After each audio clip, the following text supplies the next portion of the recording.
चलिए तो आज की क्लास स्टार्ट करते हैं। और आज अपना टॉपिक होने वाला है गाउस की प्रमेय से संबंधित कुछ तथ्य हैं, उनकी बात हम करेंगे। देखिए, अभी पिछले वीडियोज में हमने पिछले क्लास में हमने चर्चा कर ली है विद्युत फ्लक्स के बारे में, और विद्युत फ्लक्स के अलावा गाउस की थ्योरम थी, उसको भी हमने कंप्लीट कराया। अब उन टॉपिक से निकलकर कुछ ऐसी बातें आती हैं जो आपके बोर्ड एग्जाम और कंपटीशन एग्जाम के लिए अनिवार्य है। तो आज उन बातों की हम चर्चा कर लेते हैं जो कि इस टॉपिक में दिखाया जाएगा। तो चलिए देखते हैं कौन कौन से टॉपिक ऐसे हैं, कौन कौन सी ऐसी बातें हैं जो महत्वपूर्ण है। फर्स्ट जो है, तो देखिए पहला नंबर ये कह रहा है कि गासी पृष्ठ से निकलने वाला फ्लक्स पृष्ठ के आकार पर डिपेंड नहीं करता है। कहने का अर्थ ये हो रहा है कि पृष्ठ चाहे छोटा हो या पृष्ठ बड़ा हो, उससे निकलने वाला फ्लक्स उस पृष्ठ की साइज पर निर्भर नहीं रहेगा। वो पृष्ठ छोटा सा है या बड़ा सा है। अब इस बात को थोड़ा सा हम एक उदाहरण के तौर के माध्यम से समझ लेते हैं। देखिए, मान लीजिए आपके पास एक गासी पृष्ठ है, एक ये कोई गासी पृष्ठ है, और इसके सेंटर पर रखा हुआ है प्लस क्यू आवेश, और चूंकि ये स्फेरिकल है, गोलाकार है, तो इसकी त्रिज्या होगी, मान लिया जाए इसकी त्रिज्या है आर।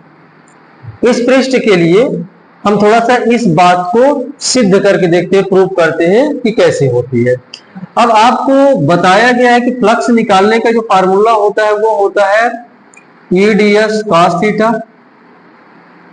ईडीएस कॉस थीटा होता है, और एक फार्मूला होता है क्यू अपॉन एप्सिलॉन नॉट। इन दो सूत्रों की सहायता से आप किसी पृष्ठ से निकलने वाला फ्लक्स निकाल सकते हैं। इस फार्मूले का उपयोग हम करते हैं बंद पृष्ठ के लिए, जबकि इस फार्मूले का उपयोग हम खुला पृष्ठ ओपन सरफेस और बंद पृष्ठ यानी क्लोज सरफेस दोनों के लिए करेंगे। तो ये मैथमेटिक्स फार्मूला है, इसका यूज हम सभी पृष्ठों के लिए कर सकते हैं, और इसका यूज हम बेसिकली करेंगे बंद पृष्ठ के लिए। तो इनकी सहायता से हम देख लेते हैं कि इससे निकलने वाला फ्लक्स डिपेंड करेगा साइज पे या नहीं करेगा। चलिए देखें, हम फर्स्ट के हिसाब से निकालते हैं, इस फार्मूले के हिसाब से देखते हैं। ये होगा phi equal to full integration E electric field, उसका कितना हो जाएगा 1/4 pi epsilon 0 Q upon R square. ये हो गया इलेक्ट्रिक फील्ड। फिर डीएस, डीएस का मतलब होता है इस पृष्ठ का क्षेत्रफल। ये लगा हुआ है होल, और ये रिंग का मतलब होता है बंद पृष्ठ। पिछली कक्षाओं में, पिछली क्लास जो भी अपनी चली है, उन क्लास में इनके बारे में विस्तार से चर्चा कर चुके हैं। एक क्लास थी आपकी क्षेत्र सदिश एरिया वेक्टर की, और एक थी गाउस थ्योरम की। तो यदि ये आपके समझ में नहीं आ रहा है, यदि आप इसको बेहतर तरीके से समझना चाहते हैं और अभी तक पिछली वीडियोज नहीं देखे, तो उसको आप देख लें। इसको आप पहले समझ लें एरिया वेक्टर को, गाउस थ्योरम को, उसके बाद इसको समझेंगे तो बेहतरीन ढंग से ये समझ में आएगा।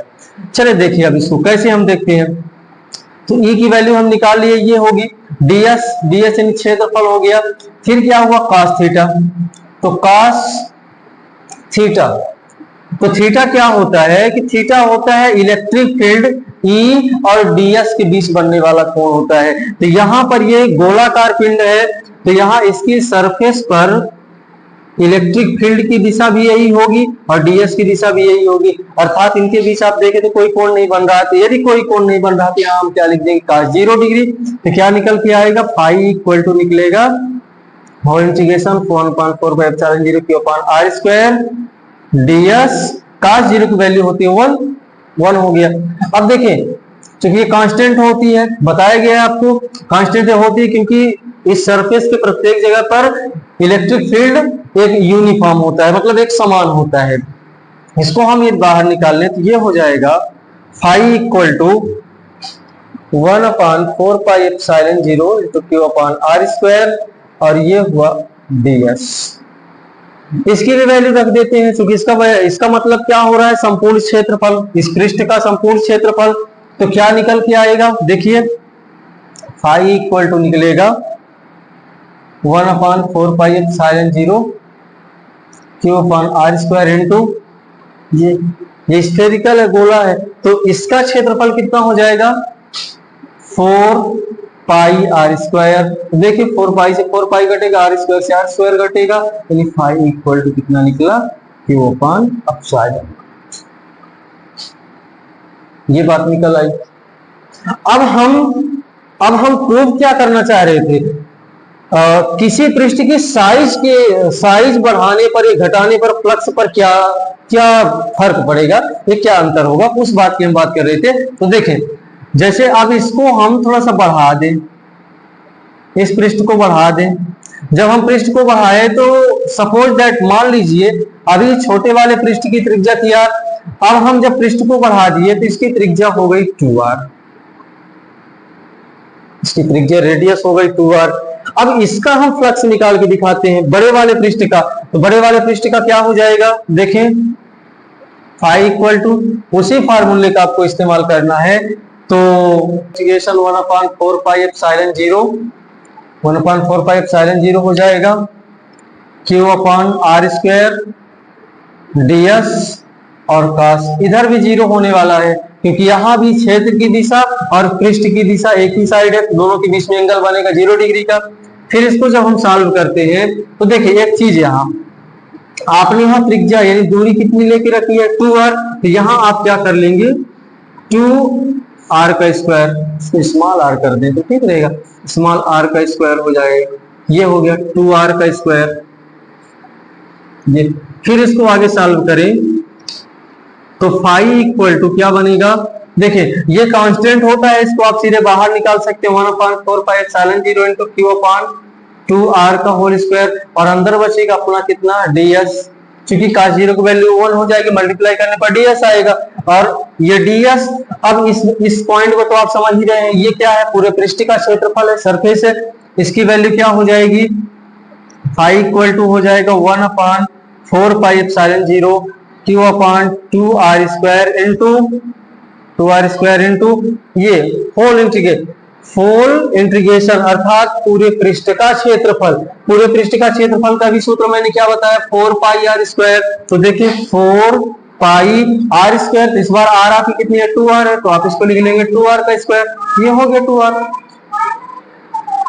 2r का स्क्वायर हो गया।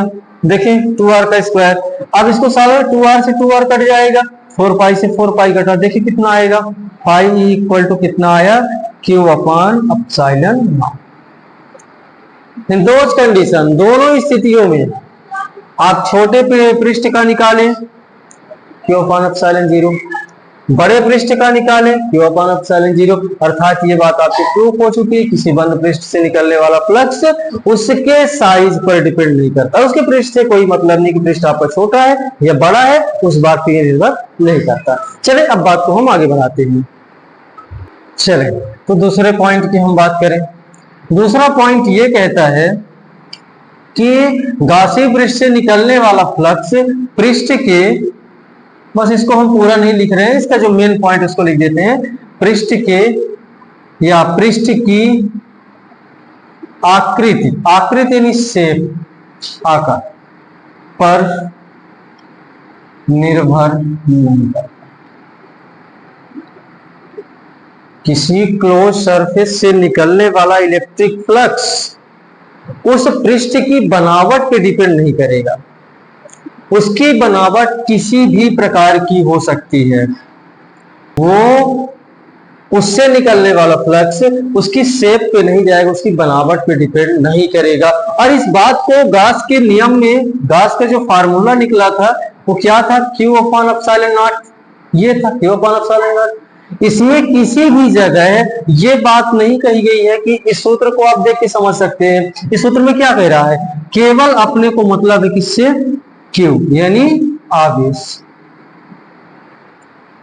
पृष्ठ के अंदर कितना आवेश रखा है उस बात पे डिपेंड करता है कौन, फ्लक्स। उसका लेना देना किसी पिंड के आकार से नहीं है कि आकार उसका छोटा है या बड़ा है, उससे कोई मतलब नहीं होगा। जितना छोटे आकार से फ्लक्स निकलेगा उतना बड़े आकार से निकलेगा, उसकी शेप पर नहीं जाएगा, उसकी आकृति से मतलब नहीं है कि ये त्रिभुजाकार आकृति इससे कुछ अलग निकलेगा, ये इस तरह की आकृति से अलग निकलेगा, ऐसा कुछ नहीं होगा। इस बात में कुछ भी नहीं है कि उसका शेप कैसा है या उसका साइज कैसा है। तो चलिए अब ये समझ में आ गया। अब हम चलते हैं तीसरे पॉइंट में, देखते हैं तीसरा पॉइंट क्या है। तो देखिए तीसरा पॉइंट अपना है, यदि पृष्ठ के अंदर कई आवेश हो, उस कंडीशन में फ्लक्स कैसे निकालेंगे। सपोज दैट देखिए यहाँ ये कोई क्लोज सरफेस है, इसके अंदर Q1 Q2 Q3, मान लीजिए सरफेस के अंदर ये 3 आवेश रखे हुए, तब इस क्लोज सरफेस से कितना फ्लक्स निकलेगा? आसान होता है, इसको आप कुछ ना करिएगा, सीधे जितने भी आपके आवेश हैं इसी सूत्र का, इसी फार्मूले का यूज करना है। बस यहाँ एक आवेश था, एक आवेश रखे थे, इस सरफेस के अंदर 3 आवेश है, आप तीनों को चुपचाप जोड़ दीजिए, Q1 Q2 प्लस Q3 अपान एप्सिलॉन। बस आसान है ये निकालना।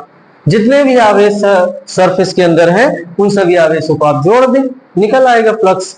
इसके अंदर यदि और आवेश रखे हुए हैं तो आप इस तरीके से इसके अंदर बाहर ऐसे ही जोड़ते चले जाएंगे। तो बहुत सारे आवेश रखने की स्थिति में आप इस तरीके से उसको सॉल्व कर सकते हैं। ये तरीका होता है कई आवेशों से निकलने वाले फ्लक्स के कारण। अब एक चौथे पॉइंट की हम बात करें तो देखिए चौथा पॉइंट, तो चले अगला पॉइंट देखिए, यदि आवेश पृष्ठ के बाहर स्थित हो तो देखिए इसमें क्या कंडीशन बन सकती है। मान लीजिए ये कोई सरफेस है, क्लोज सरफेस, और आवेश आपका रखा हुआ है सरफेस के बाहर। इस कंडीशन में इस सरफेस से कितना फ्लक्स निकलेगा? 0, 0 होगा। कैसे? देखें, phi equal to Q upon epsilon naught. ये Q क्या होता है? आवेश तो है, लेकिन यहां ये है कौन सा आवेश? ये आवेश है पृष्ठ के अंदर का। गॉस थ्योरम में जो बात आपको बताई गई थी कि किसी बंद पृष्ठ से निकलने वाला संपूर्ण विद्युत फ्लक्स उस पृष्ठ के अंदर उपस्थित आवेश को एप्सिलॉन नॉट गुना होता है।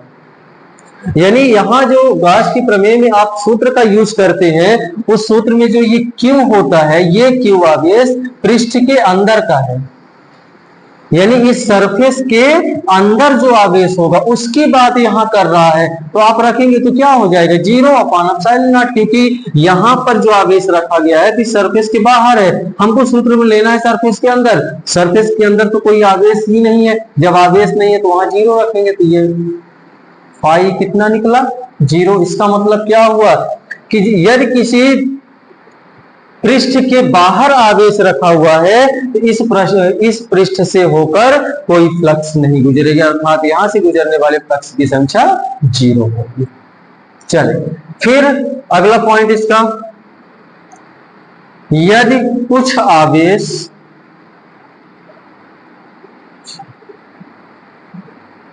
पृष्ठ के अंदर तथा कुछ आवेश पृष्ठ के बाहर हो। यदि कुछ आवेश पृष्ठ के अंदर और कुछ आवेश पृष्ठ के बाहर हो, कैसे? देखो, मान लीजिए पृष्ठ के अंदर आवेश रखा हुआ Q1 और ये हो गया Q2, और एक आवेश पृष्ठ के बाहर रखा हुआ है इस तरीके से, यानी सरफेस के अंदर 2 आवेश है और एक आवेश है Q3 बाहर। यहाँ क्या कह रहा है कि कुछ आवेश पृष्ठ के अंदर हो और कुछ आवेश पृष्ठ के बाहर हो। इस कंडीशन में फ्लक्स कितना निकलेगा? इस कंडीशन में फ्लक्स निकलेगा कितना? देखिए, फ्लक्स बनता किसके कारण है? केवल जो सरफेस के अंदर होगा, सरफेस के बाहर वाले का नहीं। जैसा कि यहां मैंने बता दिया, सरफेस के बाहर है उसके कारण कोई फ्लक्स नहीं निकलेगा। तो इस सरफेस से फ्लक्स निकलेगा केवल Q1 और Q2 के कारण, Q3 के कारण नहीं निकलेगा, क्योंकि Q3 सरफेस के बाहर है। तो कितना हो जाएगा यहां से निकलने वाला फ्लक्स? Q1 प्लस Q2 अपान एप्सिलॉन नॉट। ये चीज है। यदि कुछ आवेश फ्लक्स के अंदर, वो सरफेस के अंदर है, कुछ बाहर है, तो अंदर कारण फ्लक्स निकलेगा, बाहर कारण फ्लक्स नहीं निकलेगा।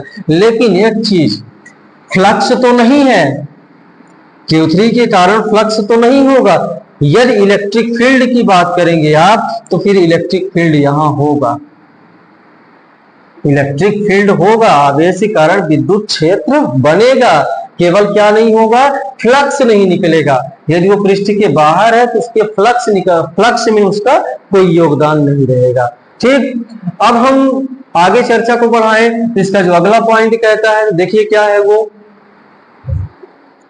अगला पॉइंट है, यदि गासी पृष्ठ के अंदर वैद्युत द्विध्रुव रख दिया जाए तो कितना फ्लक्स निकलेगा। रख के देख लेते हैं। देखिए ये आपका एक पृष्ठ सरफेस हुआ, इसके अंदर एक वैद्युत द्विध्रुव हम रख देते हैं। अब वैद्युत द्विध्रुव की खासियत तो आपको पता है, दो आवेशों से मिलकर बना होता है, दोनों आवेशों के परिमाण समान होते हैं और वो आपस में विजातीय होते हैं। अर्थात ये प्लस क्यू यदि है, ये होगा कितना, माइनस क्यू।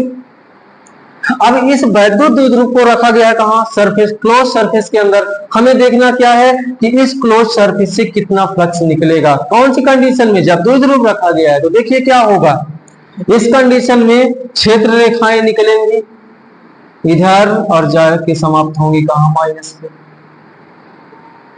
इस तरीके से। ये आपको इलेक्ट्रिक फील्ड लाइंस में विद्युत क्षेत्र रेखाओं में बताया गया था कि एक धनावेश हो एक ऋणावेश हो, तो धनावेश के कारण विद्युत क्षेत्र की तीव्रता निकलती है और ऋणावेश में समाप्त हो जाती है। तो यहाँ पर क्या देखने को मिल रहा है, जितना भी फ्लक्स यहाँ से निकल, जितनी भी रेखाएं निकल रही हैं, ये रेखाएं सब अंदर ही समाप्त हो जाती है। प्लस से निकल रही है और यहाँ पर रखा हुआ है माइनस, तो प्लस से निकलकर माइनस में समाप्त हो जाती है। अर्थात प्लस धनावेश से निकलने वाली जितनी भी रेखाएं हैं वह ऋणावेश के कारण सब अंदर ही समाप्त हो जाती है। कोई भी बल रेखा इस सरफेस को पार करके बाहर नहीं निकल रही है। इसका मतलब क्या होगा कि इससे निकलने वाला फ्लक्स निकले कितना होगा, 0। अर्थात यदि गासी पृष्ठ के अंदर कोई वैद्युत द्विध्रुव रख दिया जाए तो उस फ्लक्स, उस पृष्ठ से निकलने वाला फ्लक्स होगा 0। चलिए, तो आज की क्लास थोड़ा सा महत्वपूर्ण थी, फ्लक्स से संबंधित। इसको आप थोड़ा सही ढंग से पढ़ लेंगे और अब अगला टॉपिक हम स्टार्ट करेंगे जिसमें है गाउस के प्रमेय के कुछ उपयोग है, एप्लीकेशंस है, उनकी बात हम करेंगे अगले क्लास में। तो आज की क्लास को समाप्त करते हैं।